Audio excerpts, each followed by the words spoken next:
Boleh tak suami himpun 2 isteri satu rumah dan jimat bersama-sama? Siapa tanya ni? Bangun. Kau nak ambil gambar ni. Biar nampak soalan bodoh tau. Lepas tu suruh mari dengar. Betul tak? Balik, mari bodoh balik. Balik cerdik balik. Soalan nampak jahat. Hukum 2 isteri jimat sekaligus.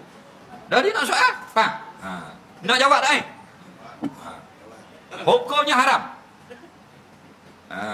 Kitab lama turah pun haram, kitab baru pun haram. Kitab baru banyak. Antaranya Al-Mufassal fi Ahkamil Mar'ah. Pengarang dia Dr. Abdul Karim Zaidan, ulama Iraq. Dia buat tesis 9 kulit. Dan kalau siapa jumpa beli. Semua harga puang dari A sampai Z. Apakah celup mata, apakah bulu mata, gunting bulu hidung, bulu bengkok sini, bulu calet sini, calet kuku, calet itu, calet tiok. Habis harga puang 9 je. Tebal-tebal ni. Nah. Hukum kalau kita berpoligami. Faham poligami isteri 2. Nah, kena faham dulu. Nah. Serumah harus. Faham lagi? Melakukan hubungan itu ada dua-dua haram. Kenapa haram? Faham gini. Bila kita kahwin dengan isteri yang pertama, ada tak aurat kita dengan isteri? Tak ada aurat lah. Sebelum berkahwin ada aurat. Faham lagi? Kita hanya boleh melihat tunang kita, muka dan 2 pergelangan tangan. Selepas bernikah sah suami isteri, terangkat hukum aurat. Kita boleh tengok bini kita A to Z.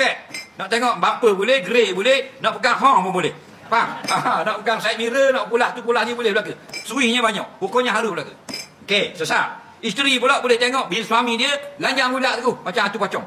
Tak ada masalah. Kenapa? Sudah tidak ada hukum aurat. Okey? Kerana mana aurat anggota badan seseorang yang haram kita kelih.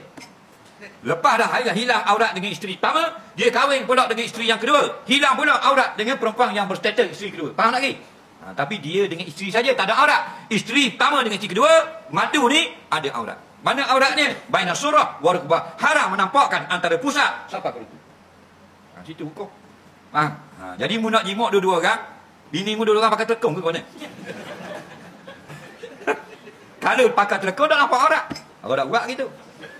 Haram nampak aurat. Yang kedua, mendengar suara. Bukan kata sebilik sekatil. Mu jimat isteri pertama, bini kedua duduk sebelah pagar, duduk sebelah dinding, dengar. Tak boleh. Hukumnya haram.